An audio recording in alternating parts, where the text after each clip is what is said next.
It's June 21, paper 1-2, question number 10. Solve the equation sine alpha cosec square alpha plus cos alpha sec square alpha equals to 0 for minus pi till alpha till pi, where alpha is in radian. Alright.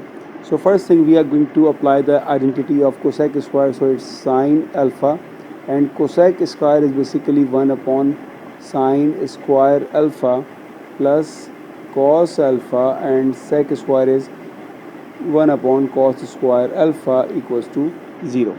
You can simplify here, so sine alpha and sine power 2 cancel, cos alpha and its power 2 cancel. So the leftover part we have, it's 1 upon sine alpha plus 1 upon cos alpha is equals to 0. If we take LCM here, so that will be cos alpha plus sine alpha divided by sine alpha cos alpha equals to 0. You can shift the denominator to the right side, so when it multiplies with 0 leads to 0. So we have sine alpha plus cos alpha equals to 0. When I shift cos on the right side, so it will be sine alpha equals to minus cos alpha, and I can say that it's sine alpha divided by cos alpha equals to -1. Sine upon cos basically equals to tan alpha, which is equals to -1. Alright. Before proceeding further, make sure that your calculators are in radian mode. That is very important. So now we have the negative value of 10. So negative value of 10 indicates that theta lies either in the second quadrant or in the fourth quadrant, because 10 is negative. Now we need to find out the value of alpha here. So that will be equals to base angle, right? So alpha is already occupied, so I will consider the base angle with beta. So beta is equals to tan inverse of 1. Now the value of beta or your base angle is pi over 4 radian. Alright. So we know that we need to travel in second or fourth quadrant, but the range of the question is not same. It says in the question that it's from minus pi and then till positive pi. That means we need to travel in the for clockwise direction, because we have a negative sign on the angle, right? So if we consider about the positive side first for the counterclockwise, so either we need to go in the second quadrant, right? That is the second quadrant, and it is for your positive range, right? So the theta we have in the second quadrant is this one.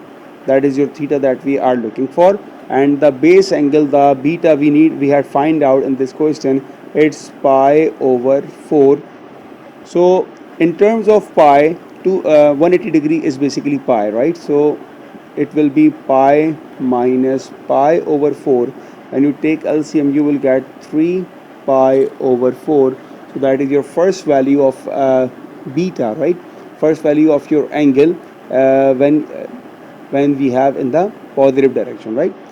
For the negative direction in the fourth quadrant, again the value of your base angle beta is same, that is pi over 4. But now we need to move in the fourth quadrant in a clockwise direction, so that means now we are moving in the negative pi by 4. Alright, so now the value of your theta is equals to minus pi over 4 only. Alright, so the final values of your angle alpha, the first value we had find out, it's 3 pi over 4 for the positive side, and then minus pi over 4 for the negative side, and that is your answer. Part B, it says that show that cos theta divided by 1 minus sine theta plus 1 minus sine theta divided by cos theta equals to 2 sec theta. So first thing, I'm going to take LCM here. So LCM is 1 minus sine theta into cos theta.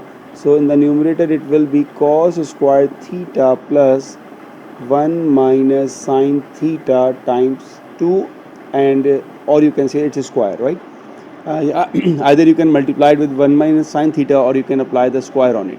Now we need to expand the bracket here, so it's cos square theta plus a square minus 2ab plus b square divided by 1 minus sine theta into cos theta. Alright, so we have cos square theta plus sine square theta. These two, when you apply the identity here, so that is equals to 1 plus 1 minus 2 sine theta as it is, and divided by 1 minus sine theta times cos theta, right? So in the numerator you got 2 minus 2 sine theta divided by 1 minus sine theta times cos theta. In the numerator you can take 2 as a common, and inside the bracket it's 1 minus sine theta divided by 1 minus sine theta times cos theta. Right, now we can eliminate. So 1 minus sine theta and 1 minus sine theta cancels. The leftover part we have 2 over cos theta, which is equals to 2 sec theta, and we need to show the same value. Alright, for second part it's cos 3 psi divided by 1 minus 3 psi plus 1 minus 3 psi divided by cos 3 psi equals to 4. If you compare your equation with this one, so that is totally same, right? So in fact, instead of theta, now we need to apply just psi here. So this whole expression, this whole equation should be equals to 2 sec, and the angle is 3 psi here, so I'm applying the same, and it equals to 4. 2 is multiplying when you shift 2 on the right side, so it will be sec 3 psi equals to 4 upon 2. Sec is the reversal of cos, so we can say that cos 3 psi equals to 1 divided by 2. Make sure that your calculators are in degree mode because the interval is in degrees. So now you can find out the alpha here. So alpha is equals to cos inverse of 1 upon 2. So alpha equals to 60 degree. The value of cos is positive, that means theta lies either in the first or in the fourth quadrant. Alright, but the range will be changed because when you have psi only, so the interval is from 0 to 180, but when you have 3 psi, so you need to multiply the lowest and the highest value. So the lowest will be same, but the highest is 180 times 3, and that is equals to 540. So that is your interval. 540 indicates that now we need to revolve second time as well, because when you revolve the first time you cover the angle 360, right? So now you need to travel more than 360. That means we need to go in the second quadrant as well, on in the second turn. So when the theta turns first time, and we need to go in the first or the fourth quadrant, so theta is equals to, in the first quadrant it's 60, in the fourth quadrant it's 300, right? But for the second turn, theta is equals to 180, not 180, in fact 360. After 360 it will be 360 plus this angle here in the first quadrant only, because we are going either in the first or in the fourth. So for the second turn we are moving in the first quadrant only, so it's 360 plus 60. So the final values for theta we have is 60, 300 and 420. Alright, for our case theta is basically equals to 3 psi, and now we need to apply the value, find out the value of psi here.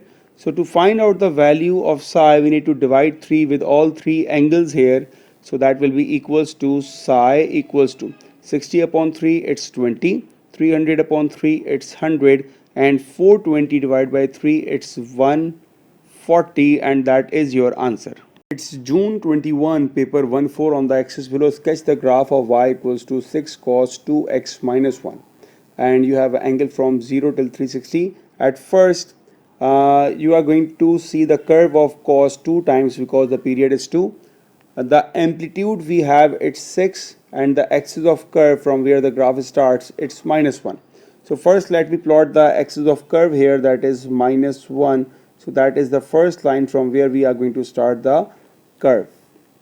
Alright, so after minus 1, the highest value, it's 6 steps above, that means the highest value will be at 5, and the lowest value, minus 1 minus 6, it's minus 7. So that is my lowest value. Now the curve of cos in the pattern, when cos is 0, it gives you the highest value. When cos is 45, or if you multiply 45, so you will get 90, right? So when cos is 45, it gives you the value 0.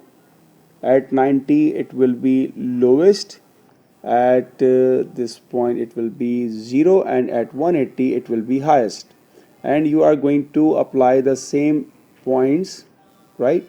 So that's how your graph looks like.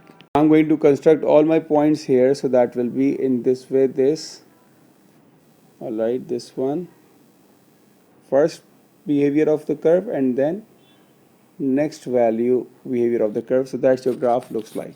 For part B, the graph of y equals to a plus b sine theta. So a is what? A is your axis of curve, that means the starting value. So graph starts from the origin, that means the value of a, it's 0.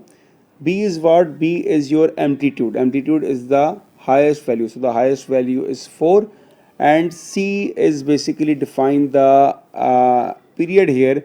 So from minus 180 to 180, that means you have a 360, right? And in 360 you are observing the curve only for one time, so that means the period is 1, the value of C is 1. It's June 2021, paper 2-1, question number 4. The graph of y equals to a plus 2tan bx, where a and b are constant, passes through the point 0 and minus 4. So you have the value of x and you have the value of y. So I'm going to place the value in my equation. Y equals to a plus 2tan bx, right? Y is negative 4 equals to a plus. When x is 0, this 10x, it will be 0, right? So I'm going to write 0 here. So you got your first value a, and that is equals to minus 4. For b, we have the value of period, right? And period is what? Period is 180 divided by b, right? Whatever the number writes with the x, you need to find out the period with the help of this number. So now in this equation, the value of period, it's known 480. We need to find out the value of b here. So now you can find out the b value very easily. So b is equals to 180 divided by 480, 0 and 0 cancels. 3 6 are 18 and 3 1s are 3, 3 6 are 18. 2 3s are 6, 2 8s are 16. So the value of b we have, it's 3 divided by 8, and that is your answer. Part B, you need to sketch. So if I place the value of a and b in my equation, so y equals to a is minus 4 plus 210, and the value of b is 3 divided by 8x. Alright, first thing, the value of axis of curve we have, it's minus 4. That means the starting position is minus 4. Mostly students got confused with this value 3 upon 8 and the value, sorry, this value 480 and the value 3 upon 8 here. So just for you, just for the rough work, if you place 480 in your angle, so it's 3 upon 8 times 480. All right. So if you solve it 3 into 480 and divided by 8, you will get the answer 180. So this 180 is a guiding tool for us. We know that now this value is 180. So if this value is 180, the graph we are going to plot is from 0, 45, 90, 135, and then we have 180. All right. Now we know that the asymptotes we have is at 10 equals to 90. So that is our asymptote. That means the graph is not going to cut this value here. Alright, and I'm going to rub the value of 45, 90, 135 at the end of the question, but before that we are going to plot. So at 45 the value of 10 is 1, so let's suppose this whole value is 1 now, so minus 4 plus 2, it's minus 2. So you got your first value in the negative x-axis. Let's suppose that this is minus 2 and this is the starting point from our graph. So that is my graph, that is the starting point. Now at 10, 135, this whole value, it will be minus 1, alright. So at 1035 what we have minus 4 plus 2, and 1035 it's minus 1, so you will get minus 6. Alright, so 135 it's minus 6 in this way, right? And the graph is starting from the asymptote. After that at 180, right? 180 at 480, and how we are getting this value? If you place 480 instead of x, you are getting the value 180, right? I have explained you earlier. So at 180 you can find out the value of x, so it will be 0, right? And the leftover part is minus 4, so I have marked the point minus 4 here, and now I'm going to construct my remaining part of the curve. So my remaining part of the curve looks like this way. So that is the completion of my graph. Y is equals to minus 4 plus 2 tan 3 over 8x. And after the completion of question, I'm going to remove the values on my x-axis, because these values are just the guiding tool how to construct the graph, because the last point is 480. So this point will be half of it. That means this point is 240. We have this point is 240, and this point in between of 240 and 480, so it's 360, and the first one it's 120. Why the angles are changed? Because you have different angle 3 upon 8 in the question. So that is your final answer.